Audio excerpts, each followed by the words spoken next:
Hey, what's up? Yo, bro, you said you're at Java or at Cafe? I'm at no, I was at Cafe, but I left. Ah, okay, so where are you now? Let's see. We're Trattoria. I'm actually facing Trattoria. I was trying to go get some Cheerios, but I didn't realize that the shop's gonna be closed. Yeah, it's a public holiday. What's up? What's on? Okay, you just dressed like a tourist, yani. For real? Yeah. Ah, man. You just dressed like somebody from Diaspora. No. It's just the curios that are missing, and you're heading there actually to buy the curios. Grab coffee or whichever place you can grab coffee, and then we roll. Are you good? Yeah, we can grab some coffee. No. Okay, so you got the same type of bags. Is it the exact same one? No, almost. Okay. It's an Amazon thing. Oh, okay. So, where's the nearest coffee house here? Okay. So, guys, welcome to another episode of Kisscapades podcast, coffee run episode. I have a very special guest. I think you're in Kenya for how long now? Man, I've been here for 2 weeks. 2 weeks. But when are you leaving? Sunday. Yeah. Okay, just introduce yourself and tell people what exactly you do, and also that special platform that you have. Oh, my name is Steven. They call me Sambaza. Host for the Sambaza podcast. And, well, we just hooked up with the Kiss Bandit here and just getting onto a podcast. Yeah. Let's have this convo. So I just bump into him right now and I'm picking him up, and he's all dressed up like a tourist. He's asking, at you where? I was just about to buy some curios. And I'm like, hey, okay. But that's typical Diaspora. Yeah, I mean, when we come here, we have to buy curios. Actually, I was sent for some curios. How important are they, though? Really, sometimes you can say very important, because guys want to remember home. So they ask you, hey, you want to get some stuff? So you kind of get some stuff for them. So that's part of the thing. And then I'm trying to get that Maasai blanket. I've come to realize that they have different prints. Now I don't know which is the original one. I mean, I have the red. Is it red and the red maroon? Kinda. Yeah, I think that's the one I have. Okay, so the authentic one, because as we can literally just buy them everywhere. You go to Rongai, they're there. You going wherever you're going, they're selling them. You know me, I don't have time to hit Rongai. Yeah. That's another trip to another. They call it another province, right? Or another town. Yeah. Okay. So let's talk about Sambaza podcast. Okay, good. And how maybe you even bumped into mine. So how did you come up with Sambaza? Because for the longest time I never knew there's any platform, or they didn't exist any platform for diaspora people to just have convos and stuff. Oh no, they have plenty actually. They do? Yeah. Guys, there's a chick called Cess. She actually does a podcast from Germany. I was on her podcast about 2 weeks ago. But a lot of people do podcasting, but it's not really blown up like that as to telling people a lot of the stuff. So I'm trying to promote, African stories.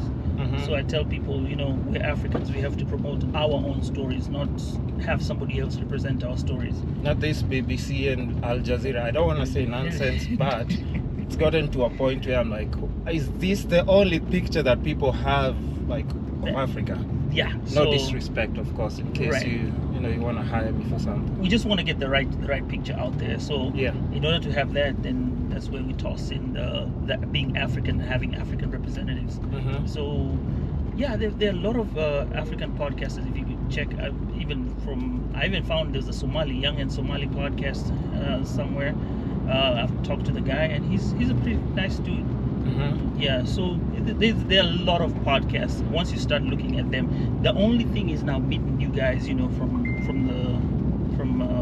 Kenya, and kind of connecting the dots. That's what I'm kind of having. Yeah, I mean, do you think diaspora guys and Kenyans get along? I think I feel like there's always a gap. As much as they say that, but I don't think they work together as such. Look, I didn't have a problem with you. See, we're here in the car together. We're different. We're different. We're content You taught me creators. some new lingo. Yeah. You know, like I'm easy. You know, I'd say I'm cool. You say I'm easy. So, Yeah. see, we learn from each other. Mm-hmm. I guess it's being open with the fact that you guys have a different aspect of a type of knowledge, and then we have a different aspect of knowledge. So it's just a combining of the two, you know. Like the guys who do podcast with what you call this guy? They do podcast in Sheng. In Sheng, yeah. Yeah, and I'm like, wow, that's something. new. That's dope. Yeah, but anyway, Sambaza podcast. This is how it is, guys. Sambaza podcast just came out of the name Sambaza to spread out, and then somebody, I didn't know what I was going to do, the format, but some other podcaster out of nowhere, she's an African American, she's Conversations with a Random Nobody, that's what she calls her podcast. Yeah, pretty cool. You want to check that out? I will. So she did a podcast, like 5 of her top best podcasts for her time. She just threw it randomly out there, and then she told me, hey, you want to check out this particular episode? Then I went to listen to it, and then she said, okay, I like Sambaza podcast because Sambaza does stories for like the world and also Kenya and also America. So I start off, anything that I do, I start off from America, the American perspective, then I switch on and throw in the African perspective and then the rest of the world, mainly with the diasporans, Africans in the diaspora. So any subject, you know, we've done COVID, just walk around. It's like they own the whole country. You just don't want to move. That's something unique about driving. Naweza pako wapi naenda Java? Wapi? Hapo chini na kusema wapi? I'm always asking my friends when they give me directions, Oh, I think it says somewhere. So you have to go in through there. Oh, this is a drive-through. Oh, they have a drive-through now. Yeah. This is the first thing, you guys. Hey, I've never seen a drive-through. You said Opportunity, so I'm guessing. Dude, we're gonna go through the drive-through and get some KFC. Sambaza. Breakfast at KFC. This is a start. Oh no. And they have a pay bill. Here, see, so how do we get there?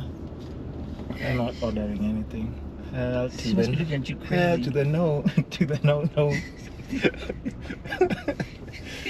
shit. Maybe she says, no, Ananga. Okay, let's figure this out. Say, look at you. Just for coffee. So now, okay, but here we can turn. So yeah. So that's how it came about. Mm-hmm. And so now anything you do is just African based, starting from America. Actually, it's more with the African Americans, and then I try to see how the people in diaspora behave in certain elements, or you know what they think about stuff, and then I get the African perspective in it. So, yeah, it's really interesting actually. You find how do you bump into mine, if I may ask? I just look around. You know, I always check around for podcasts that are all over, and then yours came up, and you had something to do with kissing so many people. What were you trying to do with kissing so many people? I mean, COVID has slowed things down, so guys, I'm so sorry. How many are you at right now? 5,700 and something. So wait, these people just come and kiss you anyhow, or you just tell them, hey, come yeah, I'm doing it for Guinness World Record, and you know, Kenyans, we're all about setting records. All right. Yeah. Oh, we're not known for that. No, you're known for that. Yeah, we set records and everything. I mean, you just did a record. You just went through a drive-through. Okay, guys. Once I figure this out right now, how many times do you want to do it? Oh, no. One. Okay. I don't want to miss this again. Yeah. So when we are back, guys, we had to take a small break, go get some coffee. So now, interestingly, I did leave you at cafe, right? Yeah. So between the coffee at Java House and at cafe, thoughts? Well, I had the house blend, so I'm guessing if this is the house blend, Java has better house blend coffee. I'm sorry, at cafe, but yeah, Java has better coffee. Why are you apologizing? Because you're advertising, you have to. No, I mean, that's up to the barista, right? Maybe the barista did not have a good morning, so maybe the coffee is much better. So Java coffee is better than at cafe coffee? Yeah, so far I can say, yeah.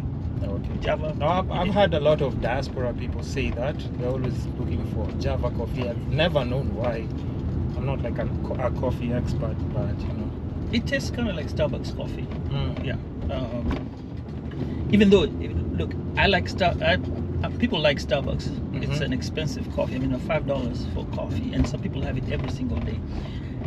I get McDonald's, which is $1, and that's my secret. I'm telling everybody now. Wait, It's how not a much? secret. $1. It is still very good coffee. Oh, okay. Yeah.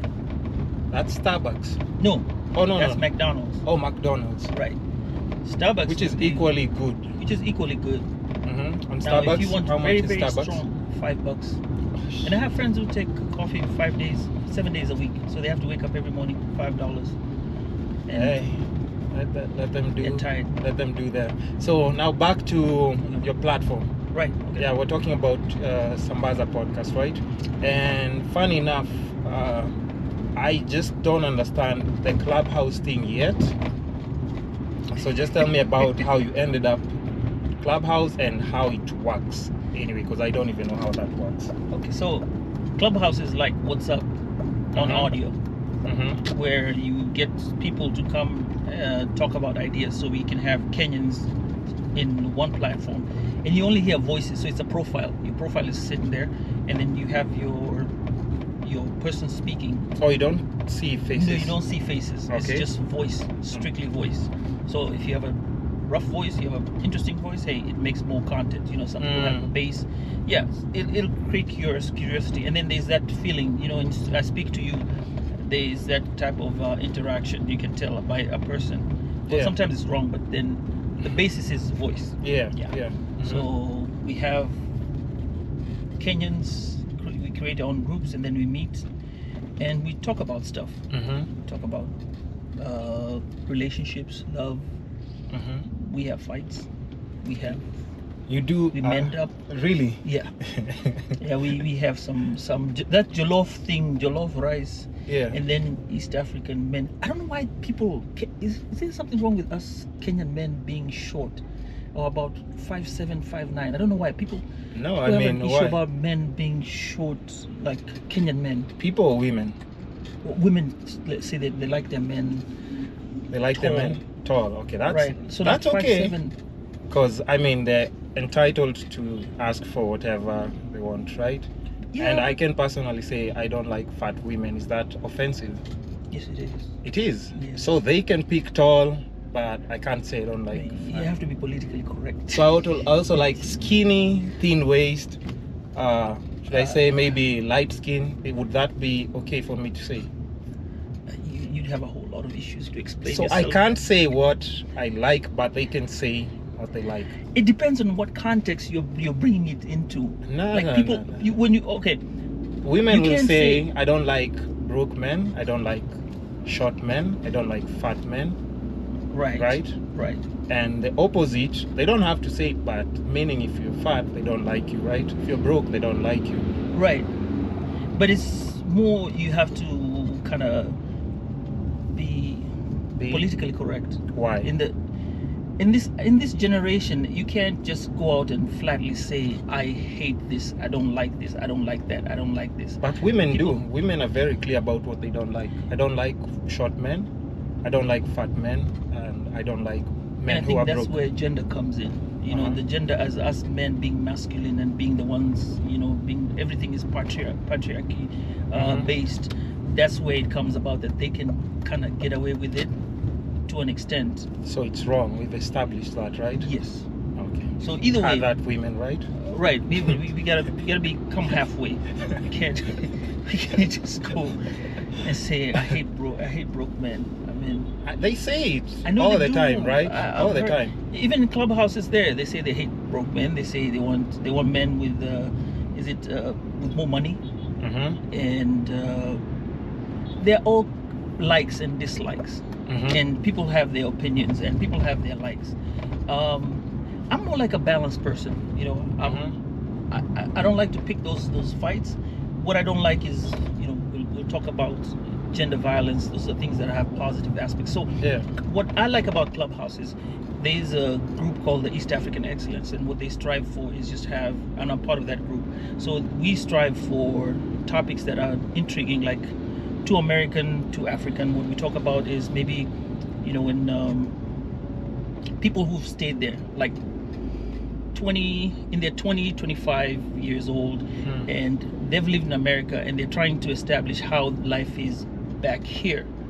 So they're not regarded as Americans, and they want to be African, and they cannot be African because they have been brought up with American stuff. Living in America. So that's the type of stories that we talk about, conversations we have. We do have hard conversations at times, but what's like a repeat topic that keeps coming up that people just can't seem to agree on? Short men, broke men. You see, that's what I'm saying. You see, the jollof wars. And you don't get into with Nigerians on their jollof rice. That one will be a total war. Actually, there's one thing that actually went really bad, which went off, was what do they call this? Why are East African women after West African men? And that really got off in a bad taste. But after that, we resolved. They were like saying, what's the stereotype? Well, money and how the. But it's always. Do you think it's always the broke women who talk like that? Because I'm just trying to think, if money is the only thing that you're chasing, you don't have it. So this is what my opinion is. If you're broke, why do you want somebody else who's broke? Yes, you want someone who has money, and it should go either way. And I'm not trying to say you shouldn't go for whatever you want, but also be mindful when you are trying to get with other people. Because just say I'm broke. I might be broke now, but hey, I can get the lottery tomorrow, and guess what? I'm not broke anymore. But I'm just saying also, like, if you're chasing somebody who's like a high value man, right? It will always come back down to that, right? High value man. High value man, because you want somebody who's rich, who'll take care of you, pay for all these things that maybe you want and stuff, right? But he has options of a lot of women like that one who's looking, chasing him. And let's not forget the Instagram models. So are you going to compete with them, or what else do you bring to the table as a woman for you to ask for that high value? Exactly. So now you need women want a high value man. Not wrong. You can go for it, but also being a woman, bring something to the table. Be proud of what you're going to bring to the table. Because if you do that, you'll have some type of esteem to yourself. As to this is what I am as a person. I'm for let's build together. Let's be broke together and start off broke together. Like back in the days. I mean, like our parents used to tell us. It's never like that. It's not like that anymore. But you can build. Why are people so scared of building? Because you see, and now it ends up being like everybody's just hurting each other because everybody wants a shortcut. So if I've been treated badly by women, maybe who've been calling me broke, how do you think I'll act when I get money towards women who come to me because of money? How do you think I am going to act towards them? You're gonna act crazy. Yes, that's what was you were handed before. But wouldn't you take the high road and say, okay, now I got it? Nah, you won't. No. In revenge. Yeah. I mean, it's tit for tat, right? It's the only thing. It's the right thing to do on behalf of other men who've been through the same. But I'm not in that situation, so I mean, I'm just saying. You're a high value man, right? I'm not high value. I'm building myself to be a high value man. I know what high value means, and I'm building myself to get there. I would want to be able to take care of my significant other without any, so that I can have chicks who are after me. That would be nice too. That would be nice. So you're getting there. So there must be a lot of chicks now. No, the thing is, now becoming a high value man. But you see, the difference with me is that I've always been able to talk to women and have women, regardless of whether I have money or not.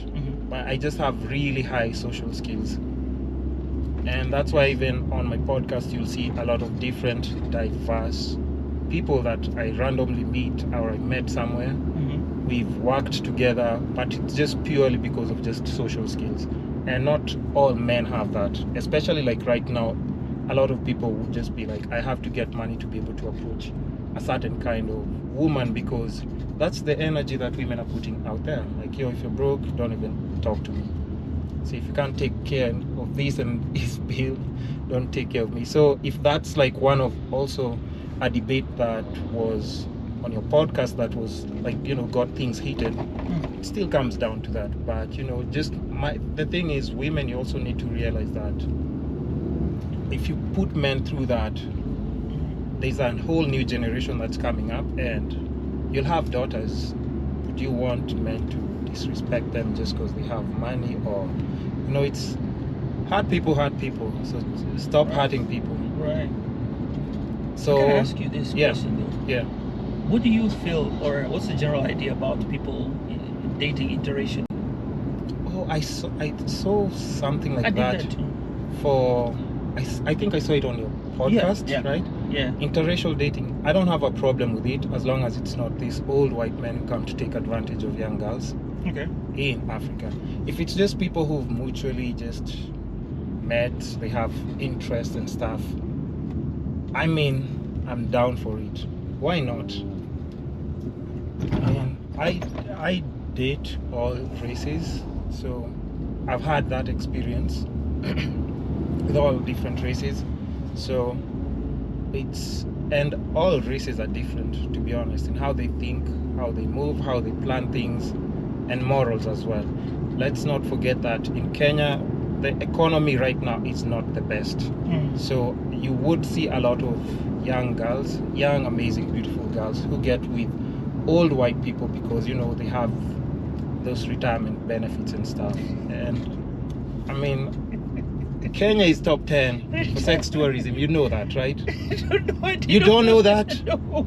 We are competing with Thailand, and you know, these are places that are practically, I think they've legalized even in some other countries, but we're leading in sex tourism. So you want to tell me all our girls are actually going for old men? Yeah, I don't see, like, you know, we have so many famous young white people who come in this country.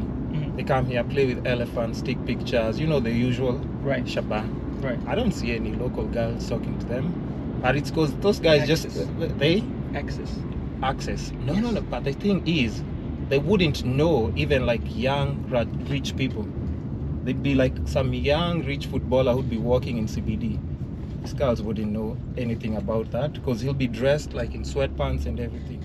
But that old person, it's guaranteed that he has retirement funds, you know.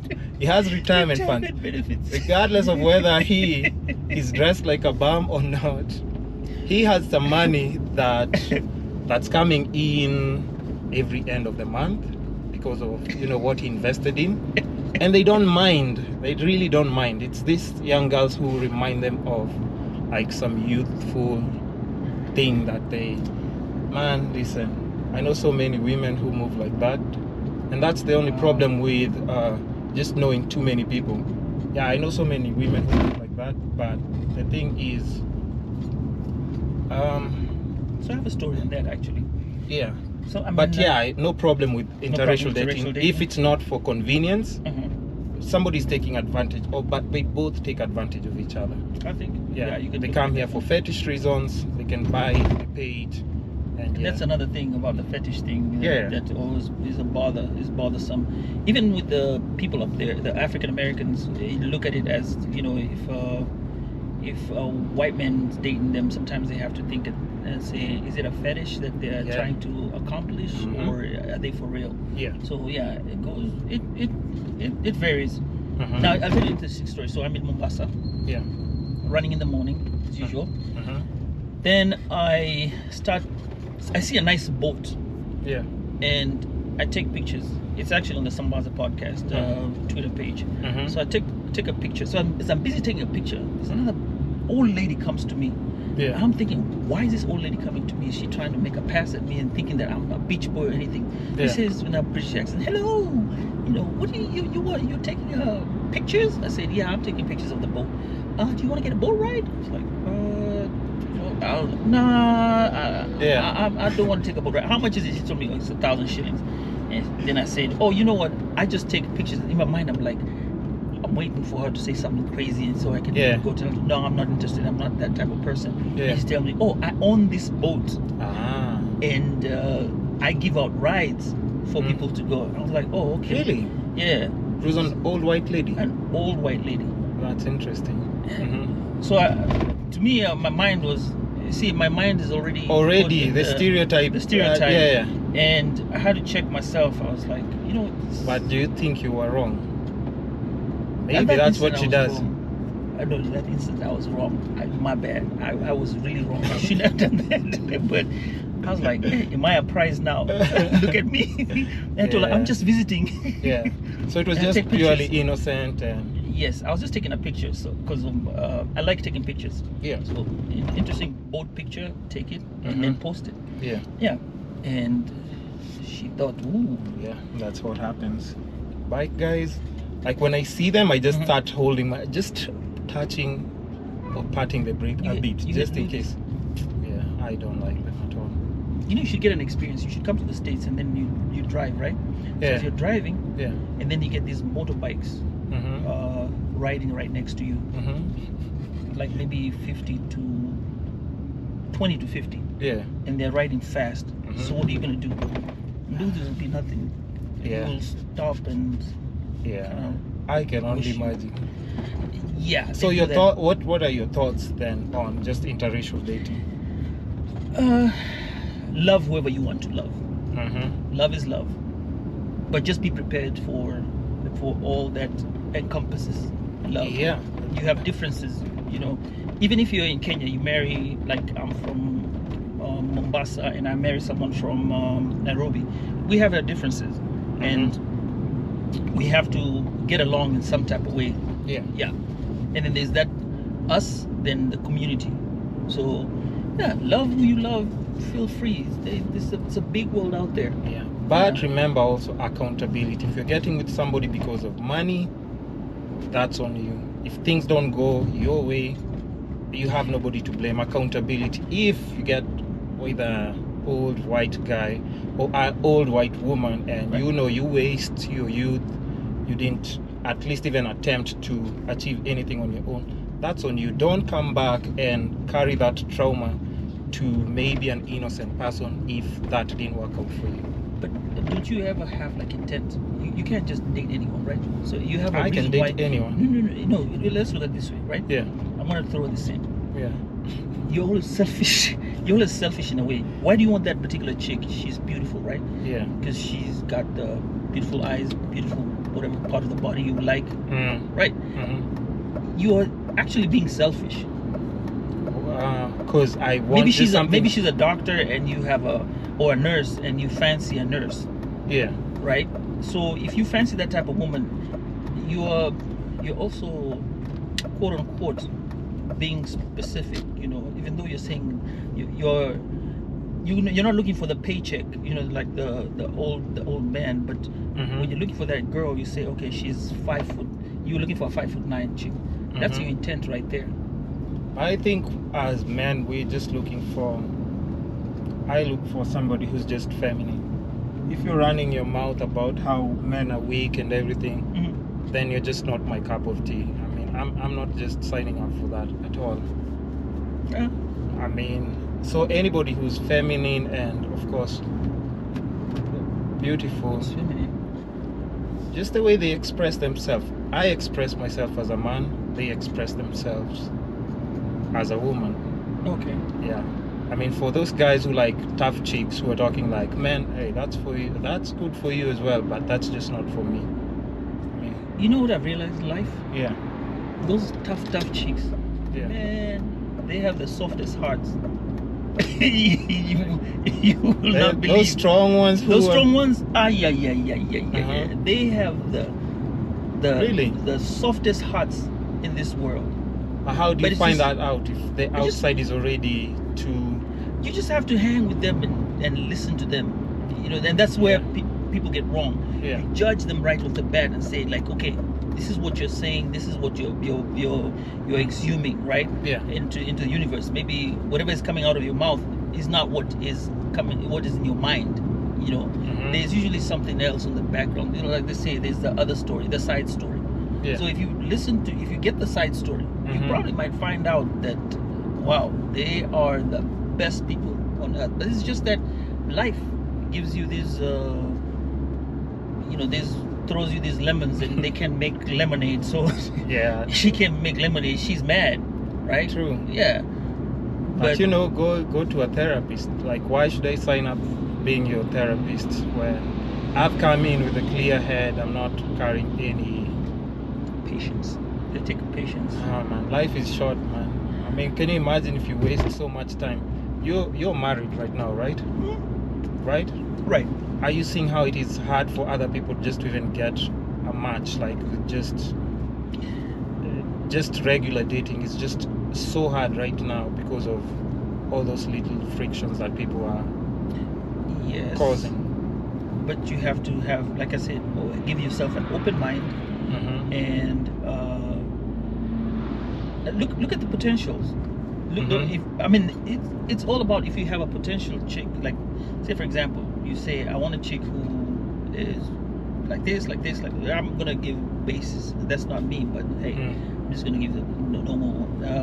Let's say like today, I just say from today I'm just dating white women. I'm not dating black women anymore. Right. I'm tired. So you date your white women, but on the white women, you have to now come up with how you're gonna love them, how you're gonna express yourself to them. You have to go with no hate. You know, you start giving hate, you're gonna get hate back. Yeah. So if you're a good person, just be good. You don't have to, if they tell you, oh, I want a broke man. Okay, so you go, you tell them, okay, fine, I'm broke, I don't have it.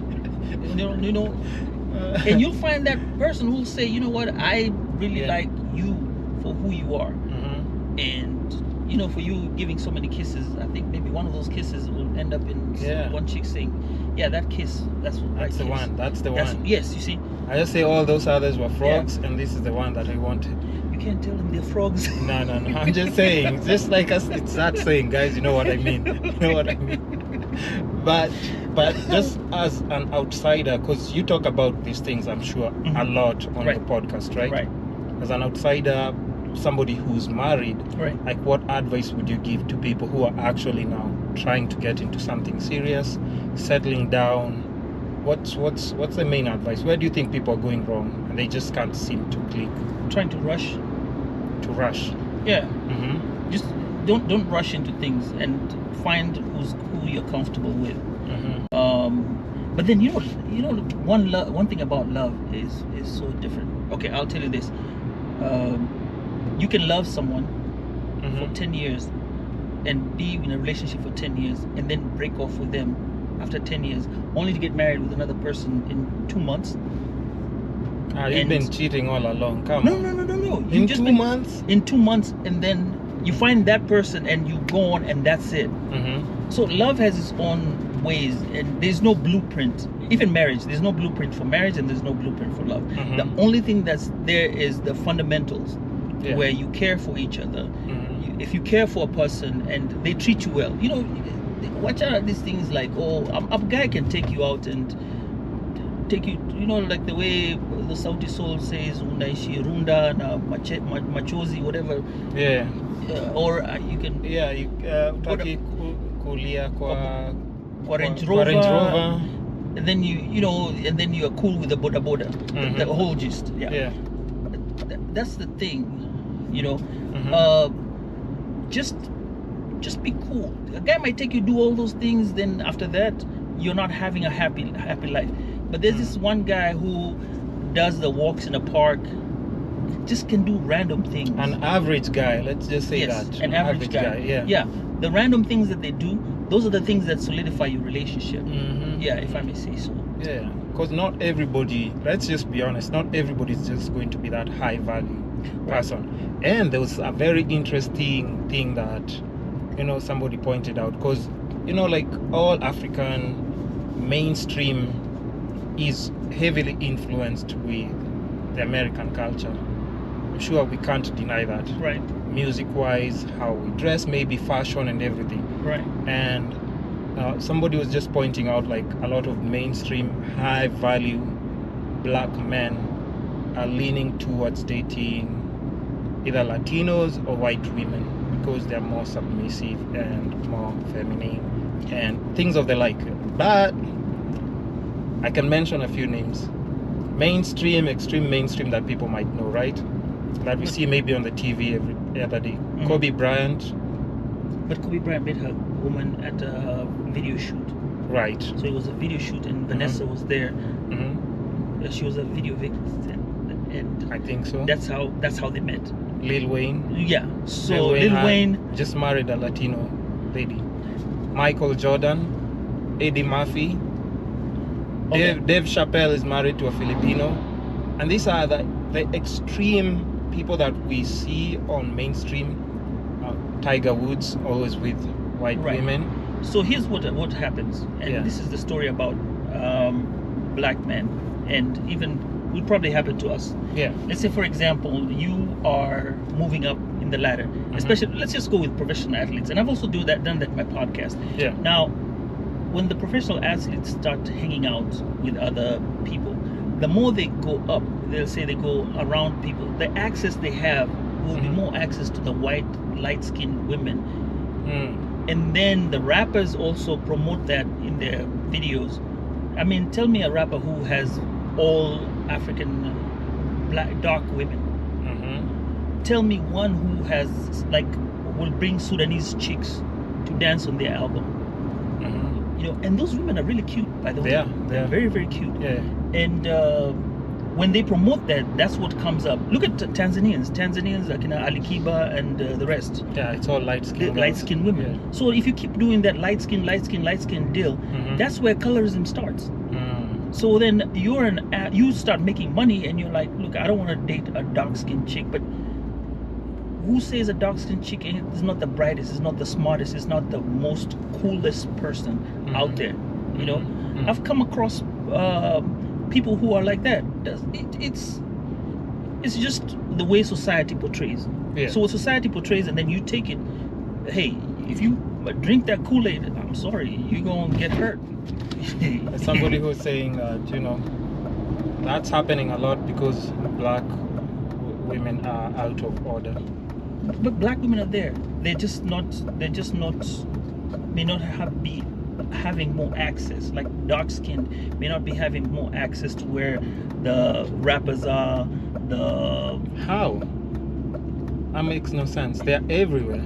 They're everywhere. All the strip clubs, all the, you know. But you're not getting. Whoever's going to be up on the pole may not be dark skinned. They're probably going to say they want the lighter skin, and maybe one or two dark skin. That's the way. That's how it works with the access thing. You know, and then if you start doing that, then you're not gonna get a fair share of what is supposed to be there. And like I said, colorism comes that way. One thing I forgot to tell you about, you know, when you get married, when you're dating, or actually when you get married, you have to date your wife. Take her out at least once a week. Just go out once a week and for a date, just you and her, not just you, chill her, and the everything. kids. Yeah, just chill talk. and everything. You don't have to go to somewhere specific, even though you're going to talk about the. It has to be regular. Just some. Okay, regular. It doesn't have to be regular, but just something that it doesn't have to require a lot of planning, thinking. right? Yeah. Mostly you go to the restaurants that you like, and then kind of hang out there. Yeah. But the most important food, thing, maybe. Yeah. See, and then that's it. And on her birthdays, Valentine's, and other things, just make it special. Make her feel special. That's all they ask for. I'll tell you something funny. You know, like when you're in Kenya, right? Take these girls to picnics or, you know, nature walks and stuff. Right. They'll never appreciate that. You know that, No. right? They want nice restaurants, high-end clubs, and that thing. But when they get that white old man, Here we go with the white old man. you're going hiking, you're playing with monkeys, you're going shags, you're riding bikes in town. I'm like, what? But when I was asking, you know, can we do these simple things? Like, no.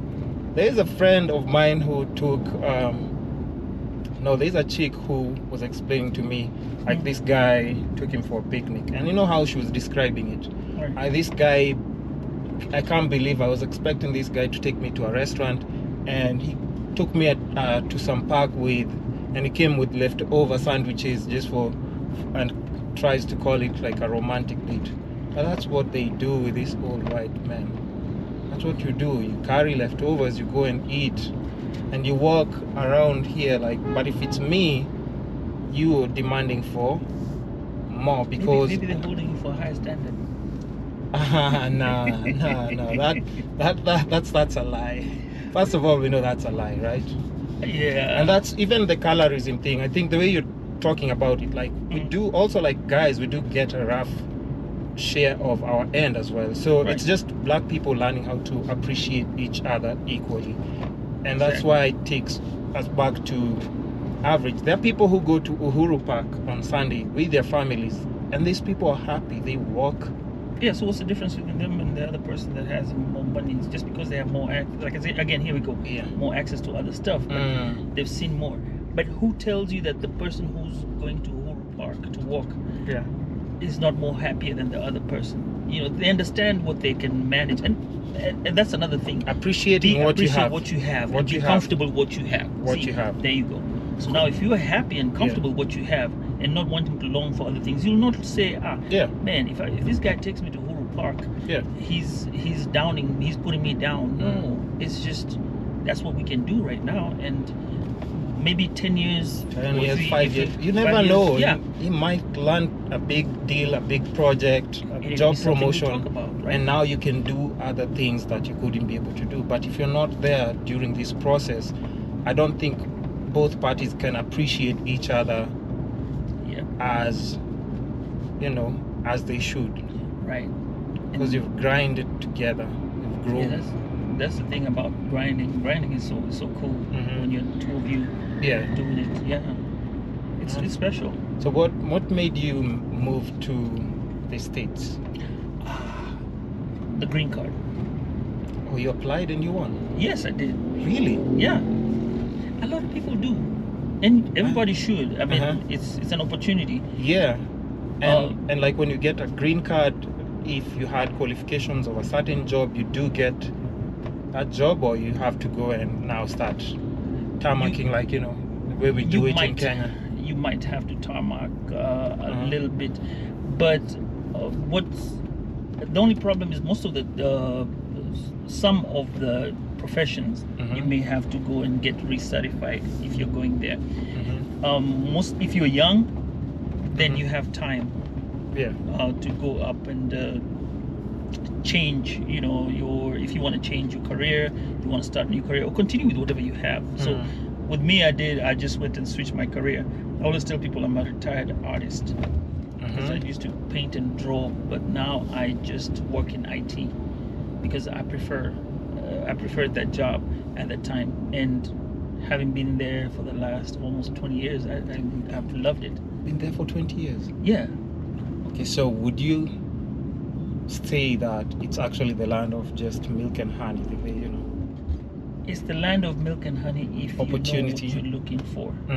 You have to keep an open mind. Explain. See, most people, when you go there, you're looking at it, I think rap music and all this shenanigans. Yeah. They'll fool you. Yeah. But if you go and do your grind, you'll get to make it. Like, believe it or not, there's a Kenyan guy in Dallas right now who handles corporate accounts of up to $800 million US. Right. Close to that. Do Kenyan girls know about this guy? He's married, unfortunately. But he's there. Yeah, but guy. That's crazy because it's not something that I'm sure like everybody can even imagine of. Some guys come there, do your grind and you get somewhere. So it's a land of milk and honey, but you just have to have focus and know what you're doing.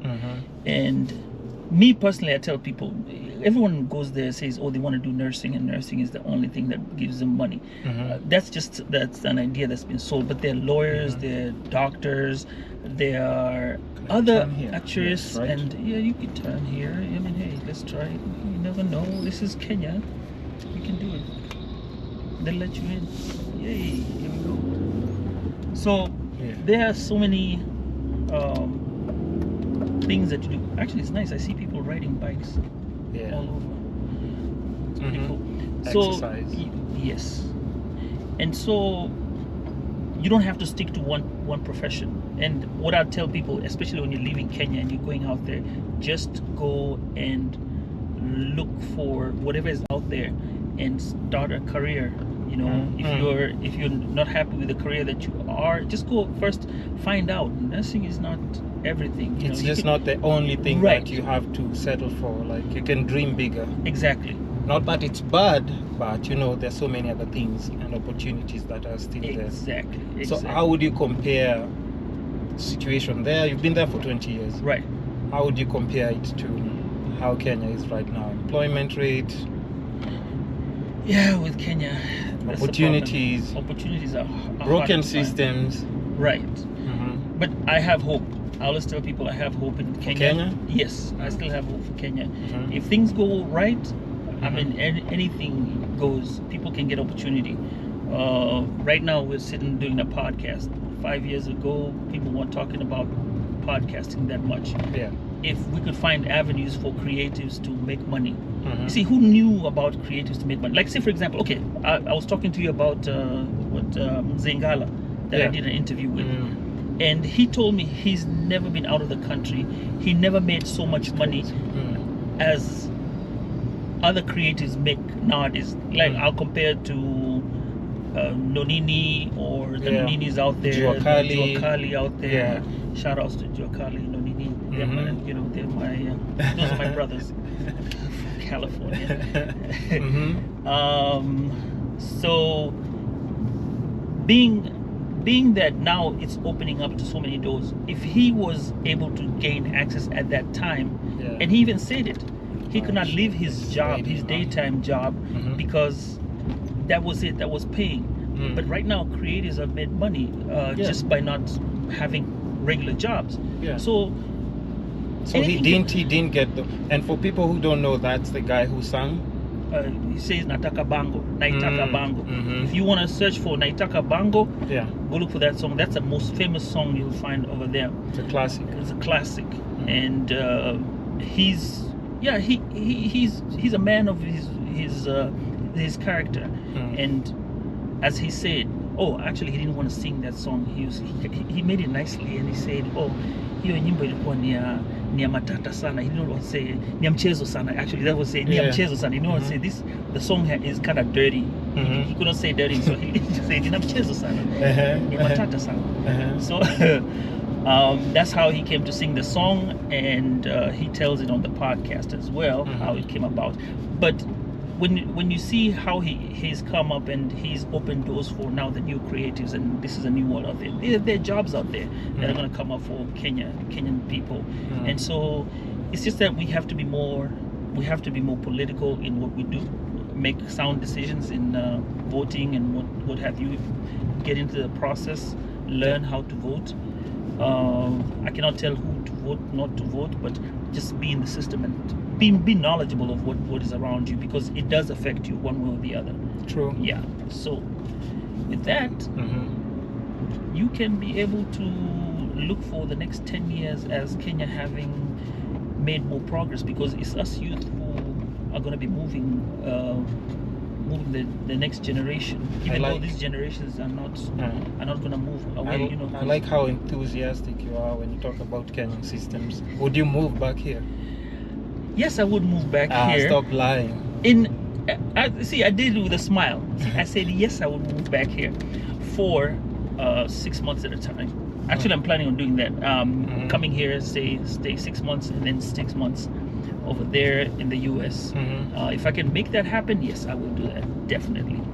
Okay. And where else will you get such open air? Like I go to Mombasa and I hang out in Mombasa.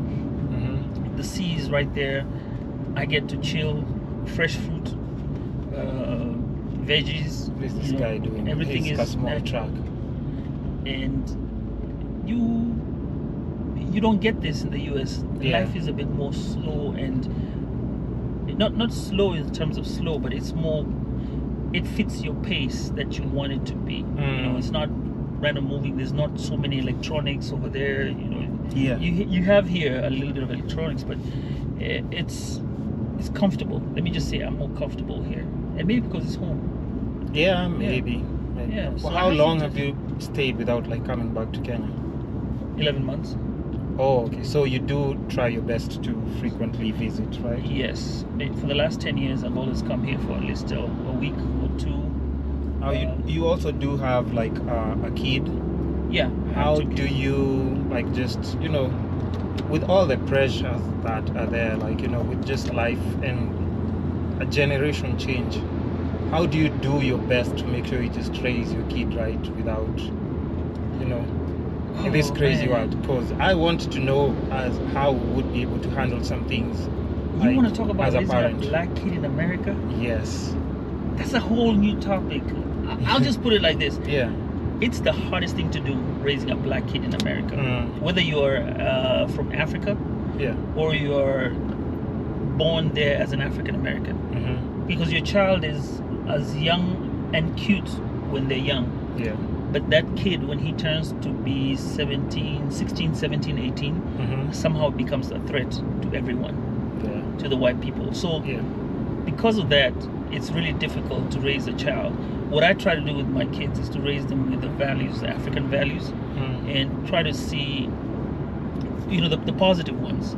And I try to show him home as much as he can, and have him realize that, home is where your heart is. Even though his home is there, he'll claim there, but he also claims Kenya as well. Yeah, the African heritage as well. African heritage, and he's very proud of it. So I'll get him to come to Kenya most of the time, and when he gets to 18, hopefully he should be able to travel on his own and get around here. But raising an African child, guys, it's hard. It's not easy. It's not easy. Yeah, you have me who has my traditions, and then I have to sit in there and try to bring in something new to the table, and yet the outside, you have all the influences as you are there in America, pushing on you, and your child has all the other influences.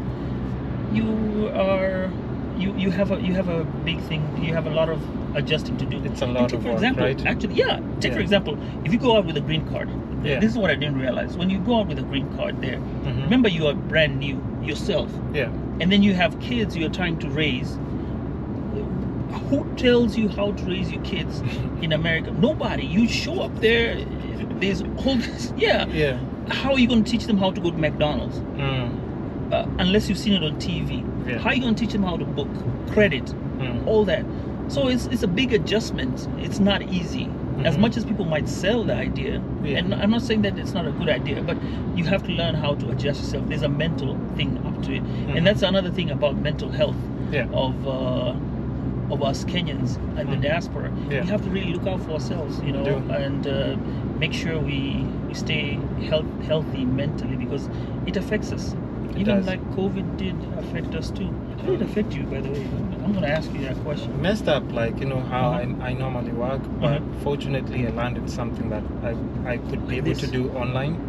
I just, because I kind of like, I think working as a freelance, you're always ready to adapt to so many different situations. And, for those people who were like, had regular 8 to 5s, they had a perfect routine, perfect salary that's checking in every end of the month, and then that's taken away from you psychologically. It hits you like so badly. So a lot of people did go through hell with it, but for me it was just like another day in the office, because I do always figure out how to move regardless of the economic situations in Nairobi and just Kenya, right? And even just with you asking that, another question that I normally ask a lot of people in the podcast is like, what are the investment opportunities that you've gotten into that maybe, I think in the States it's more common, but in Africa we don't have a lot of passive income platforms or maybe financial literacy. Is that something that you're big on there, or how do you make your investments? I ask this because I don't want to fuck up my future, you know that, right? Yes. I do want to have kids. I do want to be able to provide for them and also have like some cash aside that's still like, you know. Okay. Now, one thing I wanted to also mention, COVID, kids also got affected by COVID because of the fact that they were not in school with their friends. And I'm actually working on a podcast about that, how kids were affected with the COVID thing. It should be airing sometime soon. So I want to just get out how kids were affected by COVID. Yeah. Now, back to your question regarding financial literacy. Yeah. It's all about just learn to do your investments, make positive investments, wise investments. Especially with friends. Which ones though? I want to know specifics. Now for me, I do stocks and shares. You do stocks? Yeah. Hey. I've had to learn the Fuck hard my way. old friends. I have a new friend. I do that, which is now nice on that you have E-Trade and Robinhood where you can do you can trade. Well, we yourself. can't do Robinhood in No, they haven't Africa. brought it. Yeah, and right. E-Trade too. They haven't brought it yet. I tried online and I was like, shit. I think you can do E-Trade, but they'll do you like a foreign account and probably charge you A bigger commission? Yeah, a bigger commission for having your funds there. Okay, what would you recommend for somebody? I know maybe this is a stretch, but what would you recommend for somebody like in Kenya? Because that's something that I'm trying to get into and just learn a lot about it. What platforms would you advise somebody to just either research on or try and get into? Now we're talking about just regular investments. Regular investments, passive income. Passive. I'd say for a guy here, I think the Airbnb deal that looks more promising. Food is another way of doing, because remember, food is quick. You make food, sell, and then people consume. If you can find a way of, especially if you have good food. Kenyans appreciate good food, by the way, and traditional food. Yep. That's the thing about, like, when I come here, I want to eat my matokes, my washes, and I'm always. People don't like me because at times I do go to parties and I don't even touch the food. It's because I do like eating healthy meals, and they're nice. It's delicious. But there are people who really do love their junk food as well. So I want to get my fish from Ronaldo.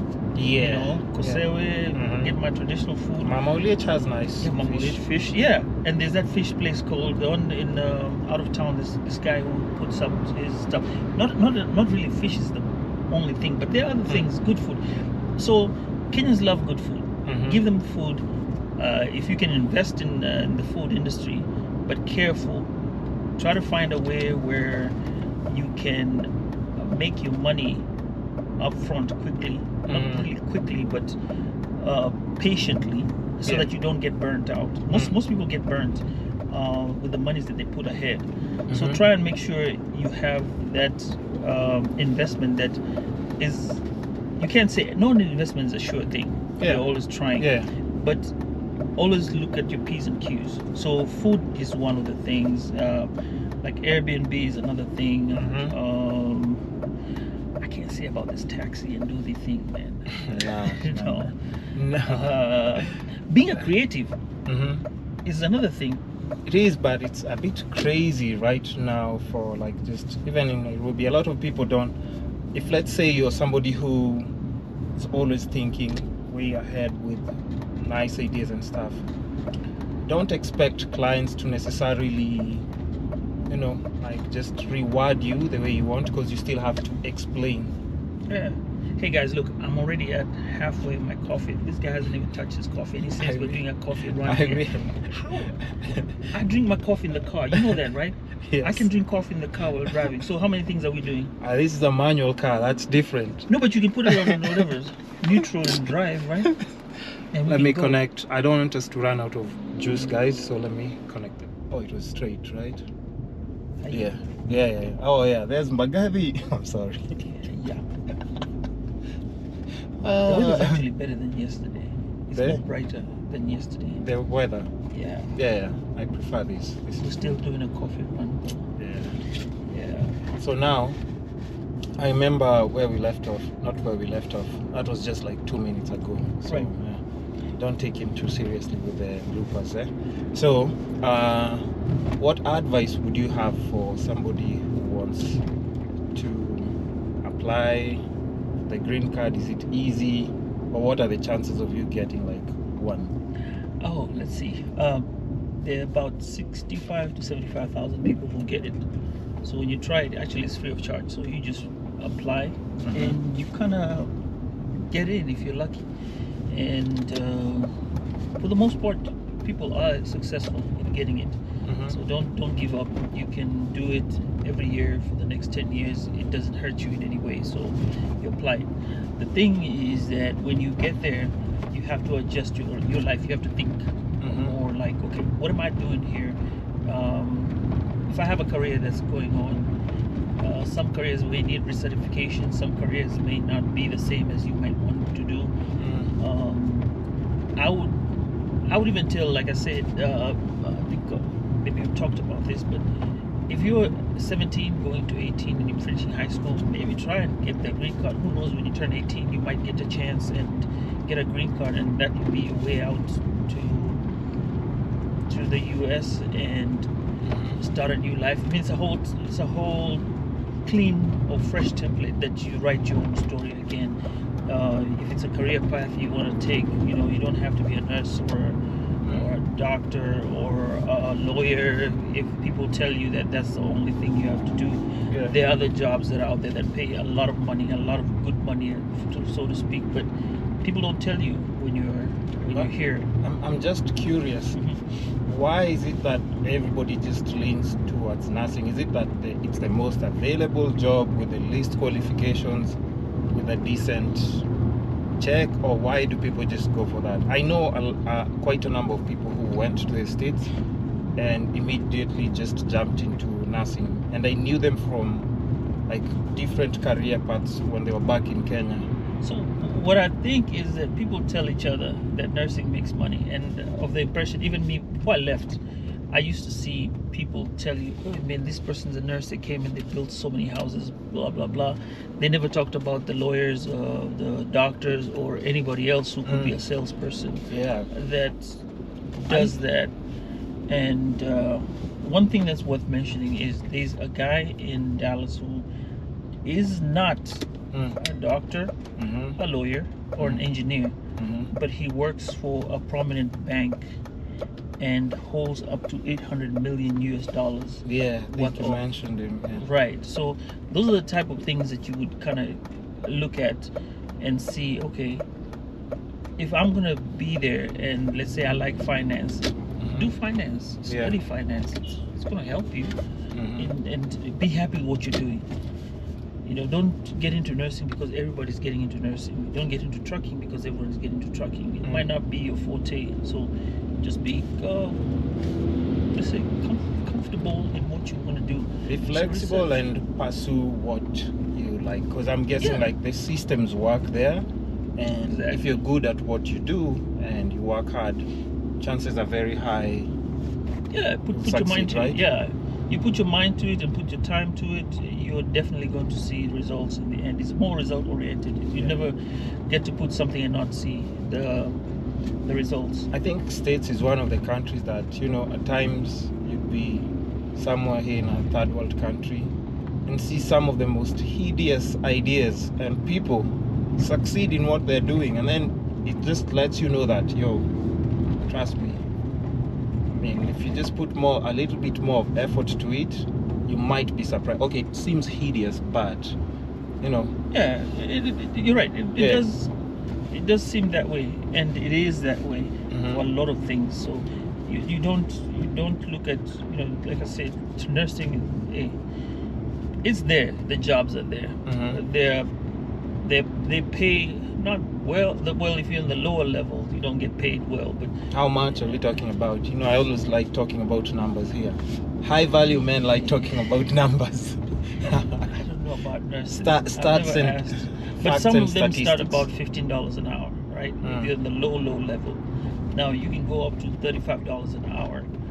That's a lot of embarrassing. yes, a lot of the Kenyans actually tried going into what is called nurse practitioner. So a nurse practitioner is the equivalent of a doctor. They're not. They're a nurse. They're a doctor who can only prescribe medicine, but they cannot treat. They can treat, but it's one of those things. They're not the doctor. They're somewhere near the doctor, but they're not the doctor. There's just one level right there. So most of the people do that. That's some good money. So you say between $15 to $35? No, that's on the lower end. On the lower end when you're starting off. LVN. How much does McDonald's pay per hour? McDonald's will pay you minimum wage. They'll pay you about, depends on which state, because different states have different amounts. But you're looking at about $10 to $12 an hour. So in some places, some instances. You sign me up at McDonald's then. The hours are lousy, but I mean, you can get into McDonald's. Okay, here's the thing. No, I'm not saying long term. I'm just saying when you're still trying to figure it out, right? Let me tell you, you can actually get into McDonald's, and if you have the mindset of what you want to be and work your way, you can work your way into corporate McDonald's, not be the one who is serving the guys through the drive-thru, because that's what people may think in mind. You get in there and say, okay, what's my career path? There's McDonald's, the guy who sells down there, but there's always an office somewhere that's corporate ladder that might need your expertise. Exactly. So, plus, a lot of people with success stories like immigrants, they did McDonald's or waitressing jobs and all that kind of. Because I think nursing, first of all, you have to have the heart for it. Otherwise, it can really break you down if it's not something that you're used to mentally. I think it can drain you if that's not what you were thinking of. Yeah, that's very true. That's an option, I'm saying, for McDonald's, because it's something that, come on, it's handling food, it's handling people. That's something you do on a regular basis. Whether if it's in school, college, you just have to put your pride aside and focus on your end goal. Just like the rest of the success stories of so many other people who've moved there. And speaking of green card, I mean, do you need any paperwork? Do you need to have a degree? Do you need to have certain qualifications? Or green card is just there for everyone? Green card is there for everyone. Anyone. All you just need to do is apply. Take a picture, wait for the days when they're asking for the admissions, and then put in your request, and you're there. You'll never ever, you should never pay for it, for one, because that's, you're not gonna be, like to do the application, it's just, you don't pay, it's free. So that's one thing that you have to be keen on, because there's some people who tell you, oh, paying will guarantee you something. It's not. That's totally out. You just have to. So you don't have that Kenyan thing, toa kitu kidogo alafu I hook you up with a guy, No. The toa kitu kidogo is so. So here's how it is. Yeah. The way people can go and forge receipts for a hotel to get like a per diem. Yeah. There it becomes so much of a hassle that you don't even think about it. You do what is right. When you don't think about, oh, I'm trying to scheme off of this, and not everything is perfect. Let's get something right, guys. Not everything is perfect, but there are some instances where petty small stuff is not going to, it doesn't get you anywhere, so you don't do that. In Kenya it does. It's the only way to get rich. To steal, blackmail, or what else can you think of? And see, that's where the systems work. Yeah. You will get caught. You do like the PPE loans.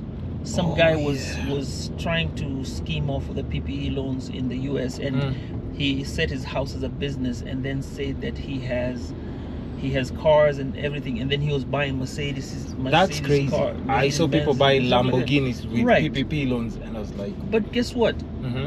They'll run an audit. They'll catch up with you. You will pay back, and you will always pay back. Or especially when jail time, right? Yeah, especially when it's a federal crime. There's a difference between crime that happens like the county, and then when it's federal, that stems from the government. Yeah.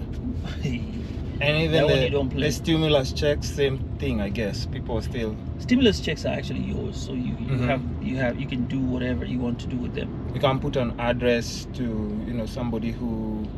But are you supposed to pay back the stimulus checks? No. You're gonna pay back somehow. You will. They will figure it out in the system. The system. But it's not like now. a direct loan. It's just something to start you off, to kind of pad you up, so that you.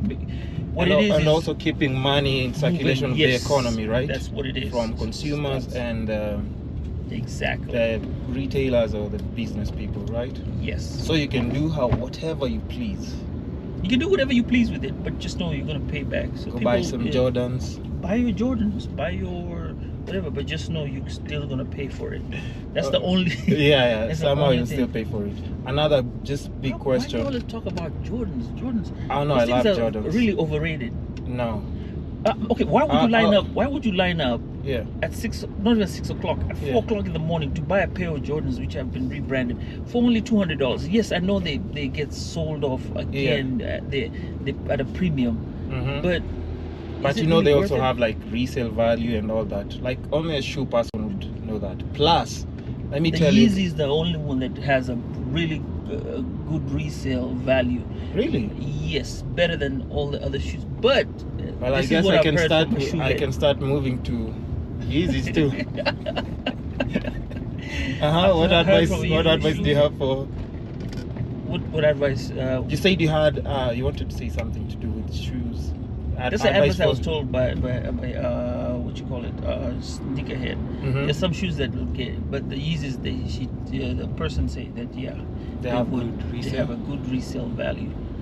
So there's some shoes, yes, but you have to be in the mindset of I'm buying to sell. You if you're gonna buy a shoe and keep it. Yeah, and the backing bags, let's not get to it as well. You know that convoys. That's a whole different story. Yeah. So I'd rather get addicted to shoes than backing bags. $30,000-$40,000. If you're a high value man, you're gonna buy. Oh yeah. She asked for a Birkin, so you're gonna do it. You're gonna do it. So let me ask you, just because we're mentioning all these things and crazy numbers, right. What's a decent paycheck in the States per month? Wow. Let's talk about annual. So they don't do it per month. They actually do it a year. So your paycheck, you'll be put in a paycheck of 65,000. Okay, let's say a good income. Like you're a graduate. Why are people following me? Because I hope they know I'm shooting a show, and that's why I'm behind this truck. As it's like everybody's just here behind me thinking there's traffic. I swear, there's no traffic. Okay, back to our question. So let them follow me if they need to follow me. Like it's 15 cars behind me, because they think there's traffic. Well, hey, makes a good story, right? Yeah. So, the jobs are given like per, here, can you say monthly, right? Yeah. There it's more to do with yearly. So your yearly is going to be a good, let's say you graduate, nice minimum you should be looking at least $65,000 to $70,000. $70,000 a year. That's decent for rent. Mortgage, nice mortgage for your and house. Eat good food. Yeah, and go out and have some to save. Now, when you talk about big numbers, when you start getting to about most company execs, you're looking at over 100 to 120. That's a company exec. That's where they start off. But depends on what company. So that's six figures we're talking about, right? 6 figures. Yeah, so when you're talking about high level now, high value guys who have good money, and you can go up to 400s. Salespeople make good money as well. With that they have a base salary and then they add more to it, stuff like that. Then you get into where now you have the directors. When you get to the director level, you're talking good 400,000 up to 500,000. Now when you get to the high guys, the ones who are head of the companies, those are the ones who get paid 800,000. And then what's funny is actually like the Verizon or AT&T head of, because I'm in TCOMs, telecommunications, so I know about these guys. Yeah. Verizon manager, like the head, cannot travel regular. They have to travel via company jet, so you actually know when he's coming to town. That's a giveaway. Private jet is They have their jet, a private jet. He's that's in his contract. They actually sign contracts. So when you get to that level, you're not you don't get, your salary is reviewed and then you get paid via a contract. Your contract says that you have this much available, and then you get sold off shares in the company, so that you don't squander the company. So it makes you have vested interest in the company rather than you just wanting to not have any interest in the company. So part of your salary actually goes into shares. Are there chances of a foreigner getting or landing such a job? Yeah, just work hard. The glass ceiling is there for Africans and African Americans, but you have to just keep at it. Because they say there's some certain jobs you only get as far as a certain position if you're black. There's some positions that are just super white. I don't know how true that is, because I don't know, I'm an outsider. So I'm just inquiring, I'm just curious to know, because even for me, when I'm looking at success, I always try and look at a black man who I can look up to, because there's some things that might favor, we don't want to mention some at times, but there's some things that might favor somebody because maybe of their color. And that's just how it is, because I'm sure even the race war in the States right now, it just comes back to, a whole conversation. Yeah, so in the States, when now you talk about people coming to have very good jobs, there are jobs that were quote unquote that African Americans or Africans could not get them. However, that's what white collar means, right? Or where did white collar come from? I wish I could talk. I bet that's where it came from. No, it meant like clean. White collar means you don't get yourself untidy. It's white to the tie. Yeah, like just signing checks and stuff, yes. right? Yeah, then they say blue collar means the ones like in the factory, they usually are wearing blue suits, whatever jumpers and whatever for work. That's how I'm thinking. That's how it came about. Yeah. Not too sure. Please correct me if I'm wrong. Yeah. So back to after the George Floyd incident, that unfortunate incident that happened, a lot of the companies started rethinking their strategies. Now, because of that rethinking of their strategies, so many things have happened so far. Even though, we're in the 21st century right now, you're still hearing the first black male to do this, the first black female to do this. We're in the 20th century. We shouldn't be talking about that. But these are the things that are happening right now. But take for example, in the stock exchange, some of the companies are being told that they are having to have an African American person or a black man on their board of directors, and a female, a lady, on their board of directors who's a minority, right? So when you have this, it's proper representation, because some of them, when you look at it, it's all white males. Yeah, that's why I'm saying, it's even for you to mention that companies have to make it compulsory. It means those opportunities, regardless of them being there, it wasn't automatically that a black person would be in that position. So for me, I have to look up to black successful people, because they will inspire me and still show me that it's possible, because I don't want to be in a situation. I've worked with a few clients.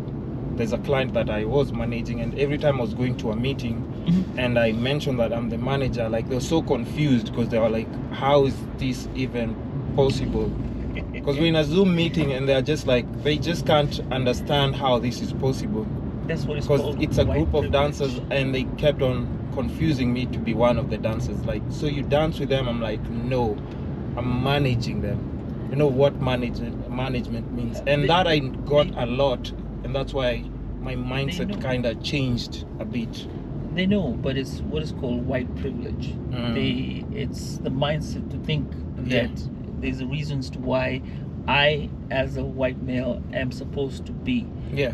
And you come with sort of a pride in you Already. that it's instilled in you, and most kids are like that. I missed a couple of deals just because of that. Not necessarily because they couldn't understand how. One of them said, like, I'm sure you guys don't read books in your country.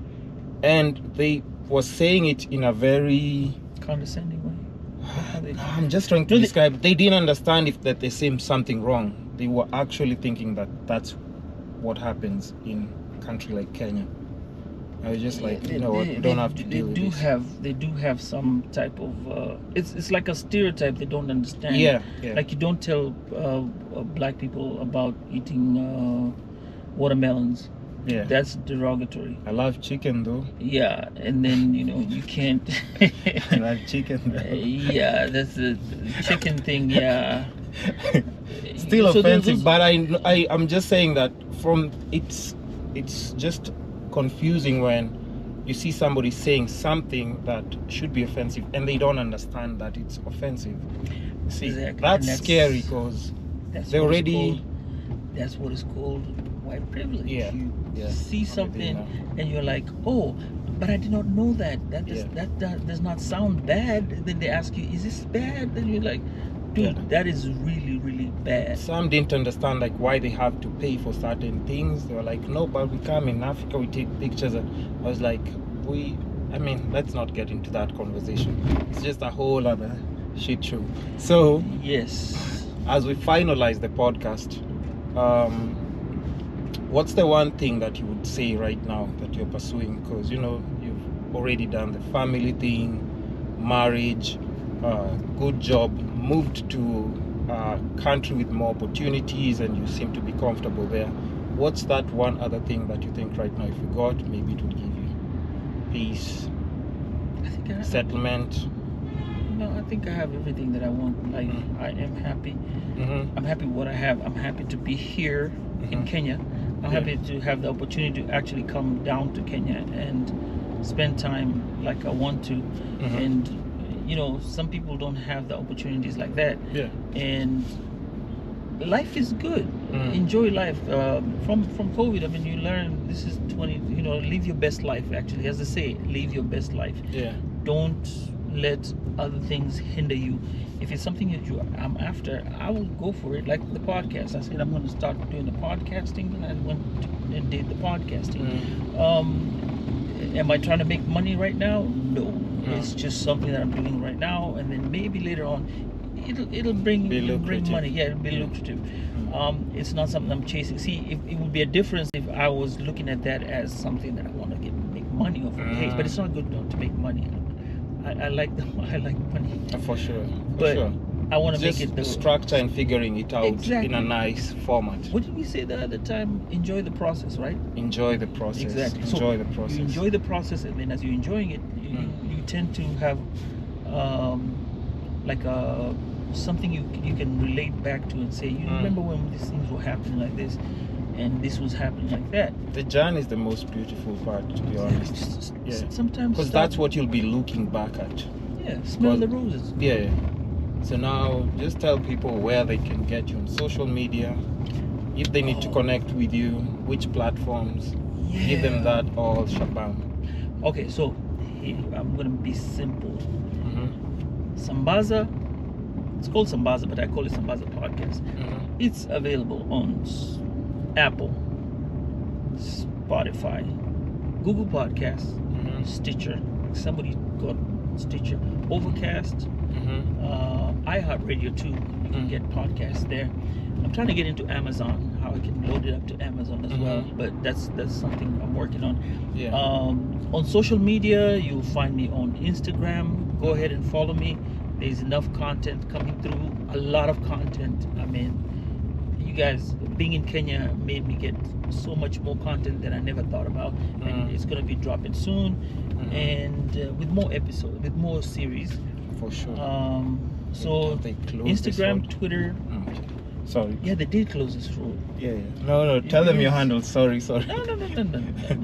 That gives them a pause. But anyway, Instagram, Twitter, Sambaza Podcast, TikTok, Sambaza Podcast, but I'm not a TikToker. Snapchat, still Sambaza Podcast, and you can also buy me a coffee as well if you want to. Yeah, that's the way I kind of support my podcast. Crowdfunding is huge. That's what a lot of people in Kenya, I think, have missed out on. They don't understand, but crowdfunding, it's you supporting your favorite content creator. Right. So I don't know. I haven't gotten to Patreon, but see. So you buy me a coffee like this, and I'm good. All right. So people, you know where to find me. The Kisscapades Podcast, the Kiss Bandit on all social media platforms, and of course also show some love and support on our PayPal to support the content. It's very important. Corporates are good, but they're not reliable. Remember that. So crowdfunding is everything. Make sure you follow him. Thanks for watching. Thanks for listening. It's the Kisscapades Podcast. Bye. All right. You guys take care. Nice. Till later.